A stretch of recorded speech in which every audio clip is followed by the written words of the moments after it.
Hi YouTube, it's Denise. I'm here today to make a video about starter locks or baby locks, just to answer a few questions as far as they go.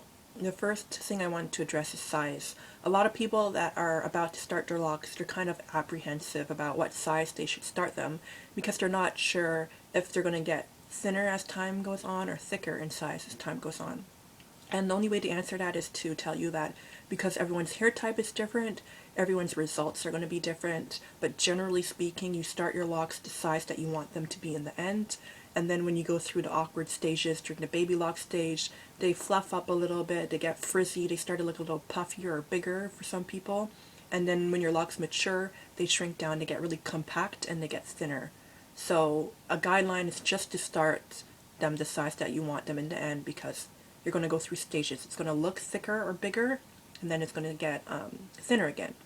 And then if you have really, really thick hair, you really have to keep in mind that you already know that your hair doesn't shed when it's locked. All the hair that's supposed to shed gets trapped in the dreadlock.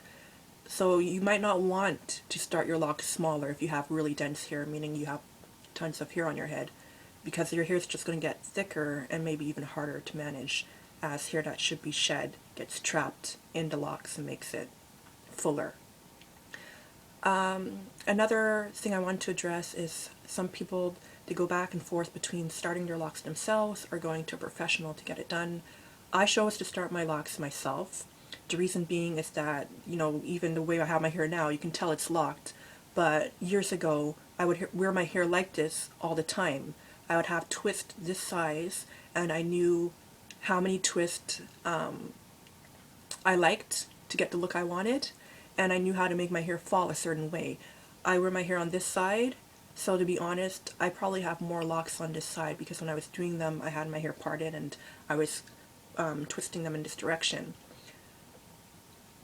Even if I didn't have a ton or a really, really specific idea of how I wanted my hair to fall and all that, I still might not have gone to a salon to get my locks started.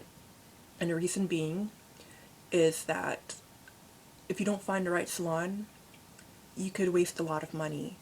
People are going to do what they want to do to your hair, even if you give them instructions to do so, even if they're trying to follow your instructions, they don't know exactly what you picture in your mind. So my worst fear was to tell someone, oh, I want small locks, I want my hair to kind of look like sister locks, I want my hair to be full, I want it to fall this way, and then to come out and maybe my parts aren't crooked, or my parts aren't straight, sorry, or something just looks off.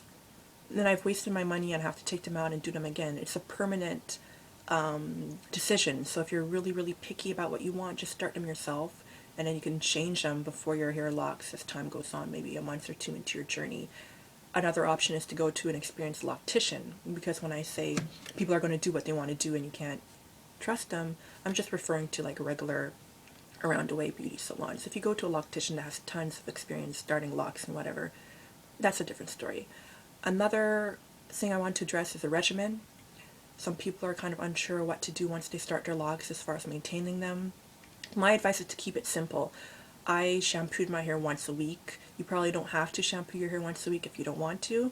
You would have to use a clarifying shampoo to make sure you're getting everything, little bits of buildup, oil, whatever, out of your hair.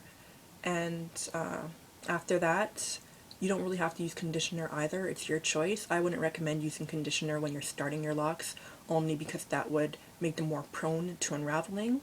And even as your locks mature, you still don't have to use conditioner. Using natural oils is a good way to keep in the moisture, and that's what I do right now.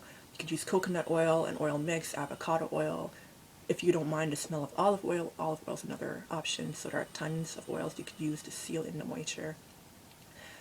Other than that, try not to retwist your hair more than once every 4 weeks because it can cause breakage that way. I retwist my hair about every 6 weeks or so.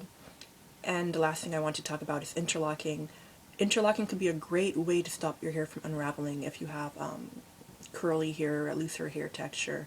But just keep in mind that you might love it when you get it done at first, because all of a sudden you can wash your hair and not have it come out. You can go longer without worrying about retwisting and whatnot. But people did warn me about this and I did not listen. As time goes on, the areas where your hair is interlocked, is going to thin out, so you might have to worry about breakage in the future. It also doesn't look nice. You can feel a difference between where your hair has been interlocked and where your hair has been retwisted. It's just harder, skinnier, and it's just it's not for everybody. So if you're starting locks, just try to do your research, but at the same time, don't stress about it. Keep it as simple as possible, and that's the best advice I could give you. Thanks for watching. Bye.